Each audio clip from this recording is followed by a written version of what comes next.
My name's Christine, and this is my Scrappy sampler quilt-along. April's quilt block of the month is the Drunkard's Path. The Drunkard's Path is the easiest quilt block to pick out fabrics for in this entire quilt because our brains are hardwired to see that round circular shape. So as long as your fabrics don't look too similar, you're gonna have an easy time with this one. I went for a monochrome red and pink color scheme for my mock-up. Anytime you have two prints with inverse color schemes like this red and white polka dot or white and red polka dot fabrics, you will always achieve that contrast you're looking for. And while all of these are polka dotted prints, the two fabrics on the inside of the circle are a much tighter polka dot than the polka dots on the outside, which also creates contrast. And I used pink on the inside of my circle to create a soft contrast, but enough of a contrast to make this quilt block work. But today I'm using fabrics that don't go together quite as well. Even though these prints all have some sort of blue and pink in them, they kind of clash with each other, and it's not just the geometric shape next to the circular shape or the washout next to a very fine print. These fabrics go beyond contrast and they end up kind of clashing, but I've said this before, sometimes you just need to let your fabric talk to you, and this fabric combination is talking to me. So we're gonna trust the process. We're gonna use fabrics that clash a little bit, because as long as we can achieve this very bold circular shape, the Drunkard's Path will be readable and it will look good. So fingers crossed this will work out. But to keep on theme with the rest of the Scrappy quilt, we are going to be using 2 light value fabrics and 2 dark value fabrics for the Drunkard's Path quilt block. But it doesn't really matter how you use your light and dark value fabrics. As you can see on my mock-up, I had contrast in light and dark between the background and also the center circle, whereas on the one I'm making today, I'm going to be using both of the light value fabrics for the center and both of the dark value fabrics for the outside. The Drunkard's Path does work best when you draft a template for it, so I'm going to show you 2 ways how to draft that circular shape. The first one I found on TikTok, but I am changing it just slightly so I can steal like an artist. Mark the center of your circle and 4 inches out. Start by tying a slip knot in the end of a piece of yarn or string, and then loop that around the tip of a pen or pencil. Pinch the string at the center and then swing your pen or pencil around in a circle. But be careful you don't wobble too much or your circle will be wonky.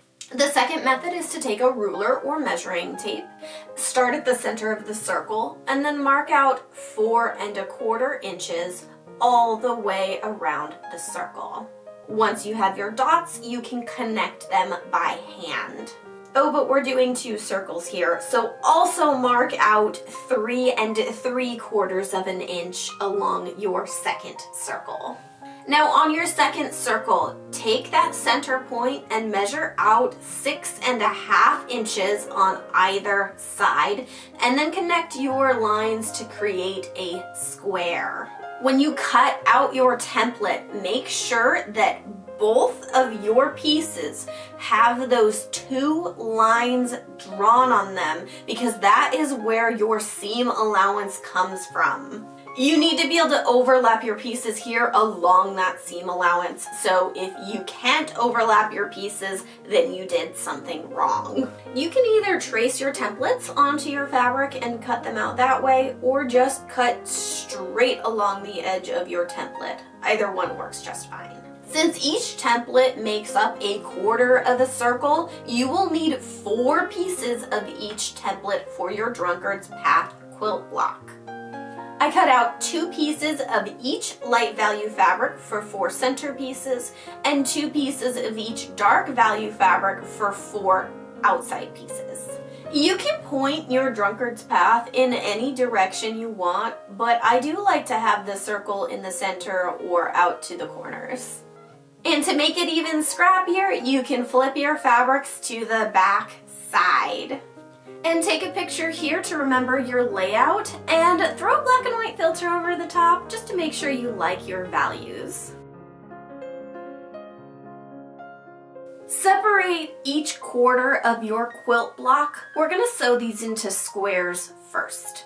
Set the outside piece down first and sew the inside circle on top.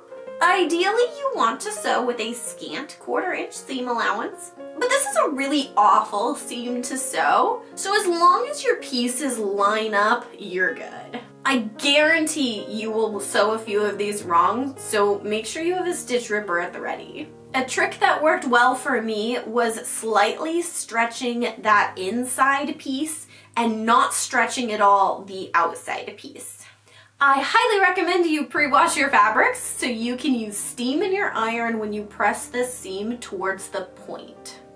If you need to square up any wonkiness at this point, that's okay. We have an extra 1/4 inch of ease to work with on each unit. I did not square mine up though because I sew dangerously and I'm overconfident in my sewing skills. Then sew 2 of your squares together to make 2 strips. When you sew those 2 strips together, make sure you line up the center of your circle where it makes a plus point, because that's going to matter a lot more than the 2 sides of the circle.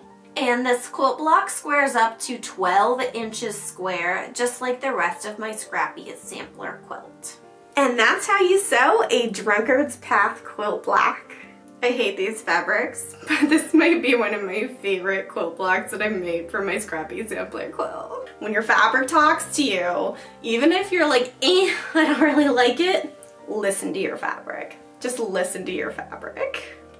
Again, I'm not gonna sugarcoat this. Sewing this Drunkard's Path quilt block kinda sucks due to all the curved seams, but it looks really cool if you can be patient enough to sew it. There's a couple spots where the circles are a little wonky, but as long as you get that center plus down, your quilt block's gonna look good. And here's a quick look at the back side too.